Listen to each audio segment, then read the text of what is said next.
Foram 2 anos e meio de conversa com ela, né? E eu achei que eu poderia deixar um legado para o futebol falando, quebrando esse silêncio, né? Mostrando que sim, existem gays, atletas gays dentro do futebol e que todos eles precisam se esconder, né? Para que a carreira não acabe e principalmente também desconstruindo vários conceitos que são repetidos ao longo das décadas, né? Que gay não tem virilidade para jogar futebol, né? Então a minha história mostra, né, que isso é mentira. Que sim, existem gays viris que têm condição de jogar futebol, né? Do mesmo jeito que existem homens héteros sem a virilidade suficiente para ser um atleta profissional de futebol. Você conseguiu falar com algum jogador assumidamente gay para o seu livro, que falou, saiu do armário, como se diz? Profissionalmente, na época do livro, só com um jogador de uma equipe muito pequena do Rio Grande do Norte, que era um goleiro, mas que curiosamente, e ele também já foi personagem de reportagens do Globo Esporte, tal, local, lá no Rio Grande do Norte. Né? E era curioso porque ele usava o nome de Messi, né? Era a alcunha dele, mas ele era goleiro. Mas grandes jogadores de clubes maiores não falam sobre isso, né? E geralmente quando falam, falam já depois de aposentados, justamente porque tem toda essa pressão, né? De você saber que a sua orientação sexual pode influenciar na sua carreira. Mas olha que curioso você dizer que você crescia, calava a boca da torcida contra, enquanto na vida pessoal, no meio ambiente ultra homofóbico, você tinha que engolir e calar a sua boca, né, cara? Que estranho, né? Pois é, talvez esses eram os momentos que eu podia botar para fora, né? Porque no dia a dia eu procurava ser mais contido, né, que havia um medo, né, desde o início da minha carreira e do meu entendimento, né, como um homem gay dentro do futebol, né, que desde cedo eu entendi que o futebol não aceitava, né, homossexuais, né. Esse segredo que você tinha que guardar, no início era um segredo até para você? Logicamente, a minha adolescência foi nos anos 80. Naquela época não tinha internet, né? A homossexualidade, inclusive, era considerada doença pela OMS. Ainda era. A gente também não tinha contato nenhum com o mundo gay, com pessoas, né, LGBTs. Então era um mundo muito distante para mim. A descoberta foi muito solitária. O processo todo foi muito solitário. Você não podia dividir isso com ninguém? Com ninguém, com medo, né? Com medo de isso acabar com a minha carreira, né? O que, desculpa, mas poderia mesmo acabar com a sua carreira. Eu não tenho dúvidas. É um estigma total, né? Eu não tenho dúvidas que se confirmasse, né, isso, ao longo dos anos que eu fui atleta, minha carreira teria vida curta a partir dali, né? Então eu tive que o tempo todo esconder essa condição, o tempo todo me proteger e o tempo todo andar com medo, né, de que alguém descobrisse. E ser um atleta exemplar. E entregar desempenho 2 ainda. campeonatos brasileiros, você foi o mais disciplinado do Brasil. Era aquele cara inatacável. Acho que tem isso, né? Você tem que ser o melhor, o mais disciplinado. Eu acho que a maioria dos gays, assim, acabam precisando, né, mostrar mais do que as outras pessoas, né, consideradas dentro do padrão, né, para poder se provar e provar para os outros, né. Emerson, eu vou mostrar um lance que é uma jogada forte em que você quebra a perna e é uma fratura seríssima. Depois eu quero que você me diga a interpretação, o sentido que você deu a essa lesão. A reportagem, eu acho que é do Regis Rezin. Emerson, aos 18 anos, já fechava o gol e foi vice-campeão mundial de juniores pela seleção brasileira. Aos 20, já era titular do gol do Grêmio. Em fevereiro do ano passado, num amistoso do Grêmio em Capão da Canoa, o goleiro Emerson quebrou a perna direita nesta disputa pela bola. Na primeira fratura, tíbia e perônio quebraram totalmente, ficando bem afastados. Emerson levou 10 meses para se recuperar. Vem cá, era um amistoso. Qual foi o placar do amistoso? Não lembro, mas foi uma goleada do Grêmio. Uma goleada do Grêmio. Você entrou ali na bola como se fosse uma final de Copa do Mundo no último minuto.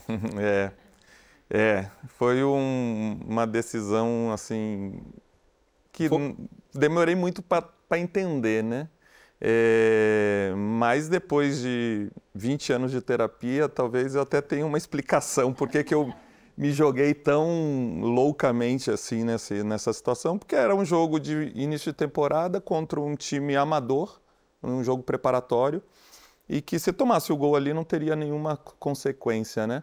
Mas eu vivia um dilema muito grande interno, né?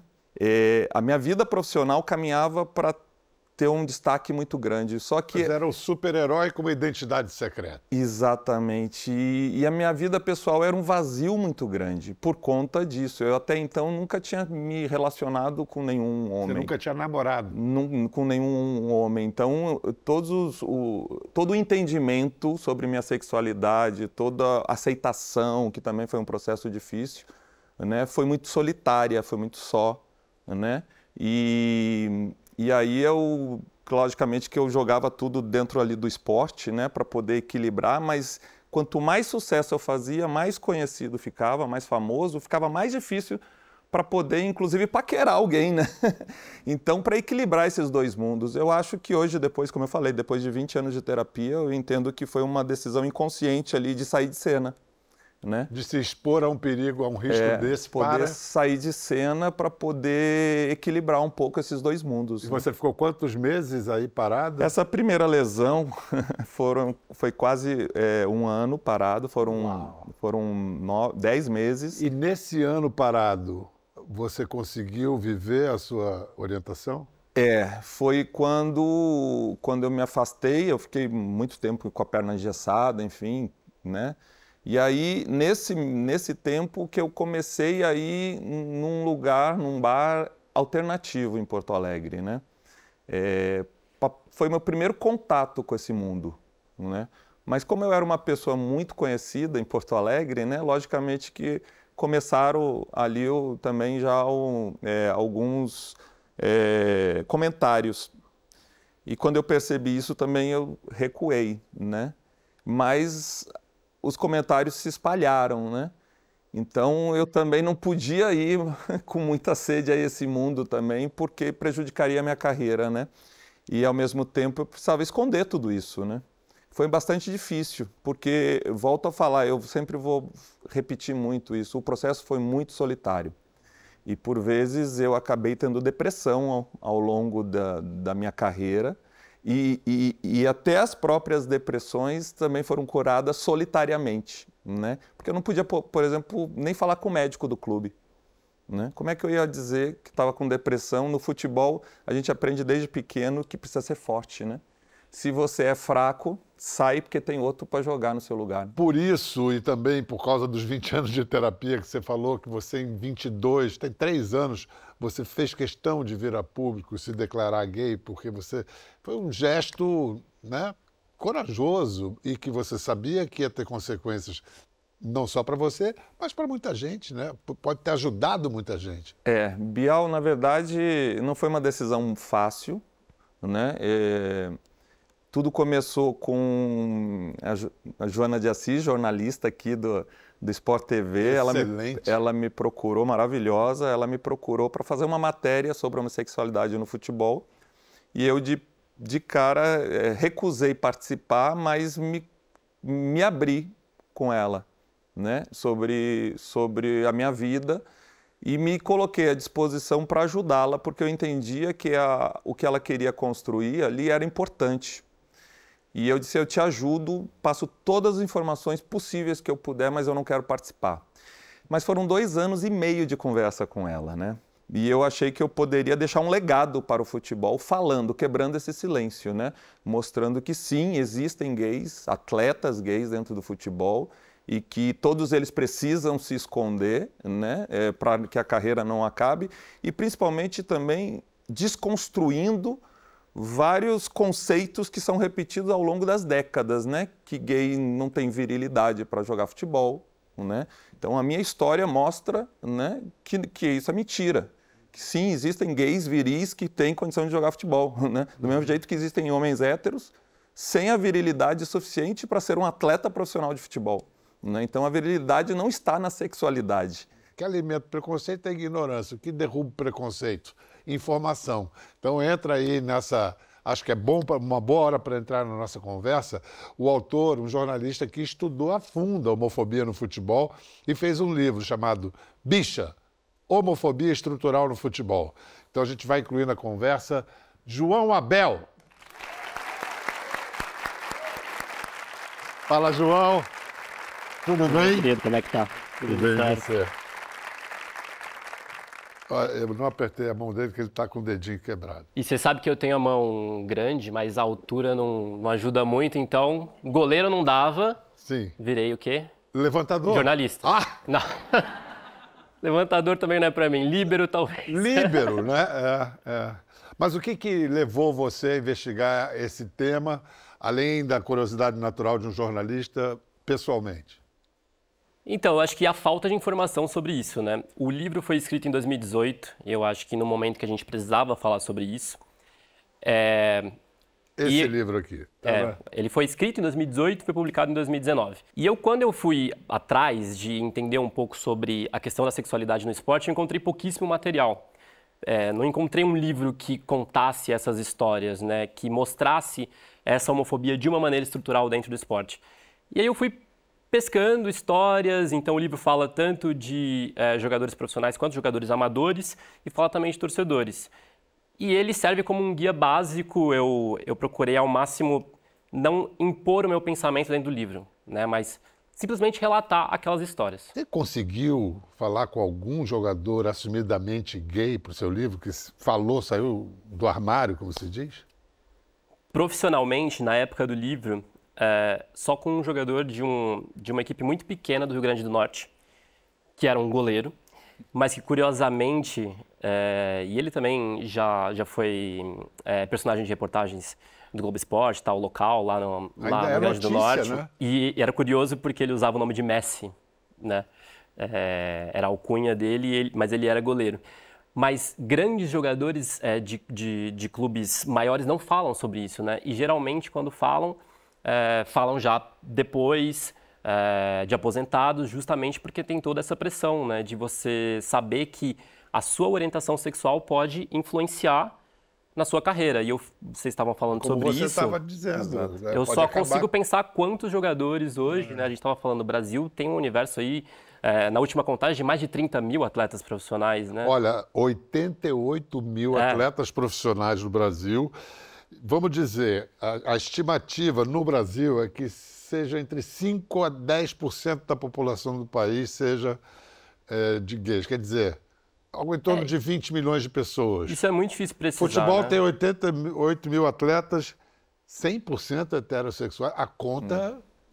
Não bate. Não bate. E aí, quantas pessoas estão tendo a sua performance prejudicada, a sua saúde mental prejudicada?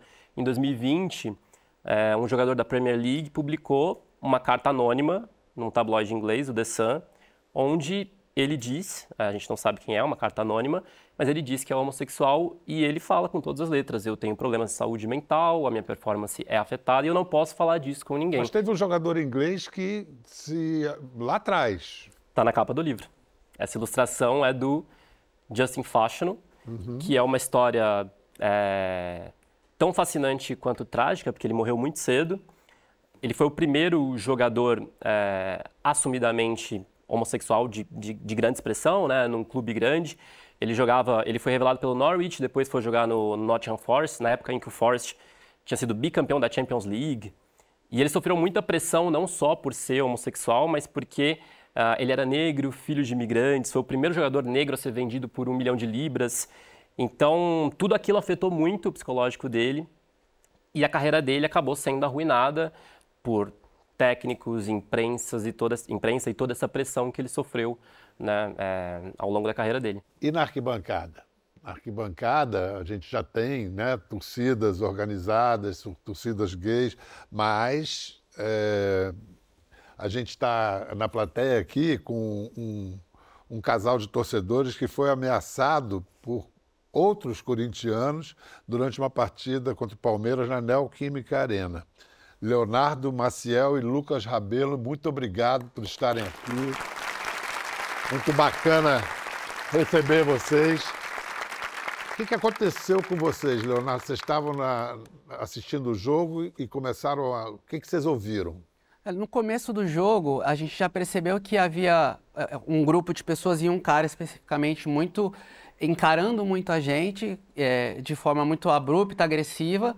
Ele chegou até, em algum momento do jogo, tentar impor, vão embora, por favor, porque segundo ele achou que a gente era a torcida infiltrada, mas depois que a gente percebeu que desde o início ele já não estava satisfeito com a gente ali, e depois do momento em que eventualmente ele me chamou de amor, porque deu o intervalo do jogo, e aí eu falei, busca uma pipoca, porque eu percebi que o clima estava ficando muito pesado, mas aí acho que a partir do momento que ele ouviu de fato, o Lucas me chamou, ok, amor, vou buscar, aí a coisa mudou. Ele falou assim, eu achei que vocês só estavam infiltrados, mas vocês são viadinhos. Estádio não é lugar para viadinho, aqui não é o lugar de vocês. E aí depois disso vieram as ameaças. Ele falou que ia espancar a gente até esmagar o nosso crânio, com essas palavras. E aí, assim, alguém veio ao socorro de vocês? Vocês tiveram que pedir ajuda? Nesse momento não tinha policiamento, segurança. O máximo que a gente encontrou foram os bombeiros civis do estádio, que até se prontificaram a ajudar, mas ele estava tão nervoso que a única vontade ali era de sair daquele ambiente por conta, né, das ameaças. E só depois que a gente saiu do estádio que ele me contou com detalhes o que tinha acontecido lá. E a direção do Corinthians, o que fez quando tomou conhecimento do que aconteceu? O Corinthians, no dia seguinte, acabou entrando em contato com a gente, tentando entender melhor o que tinha acontecido, para poder acionar o departamento jurídico do clube, para poder identificar quem era o torcedor que ele estava sentado ao nosso lado na arquibancada, para poder identificá-lo.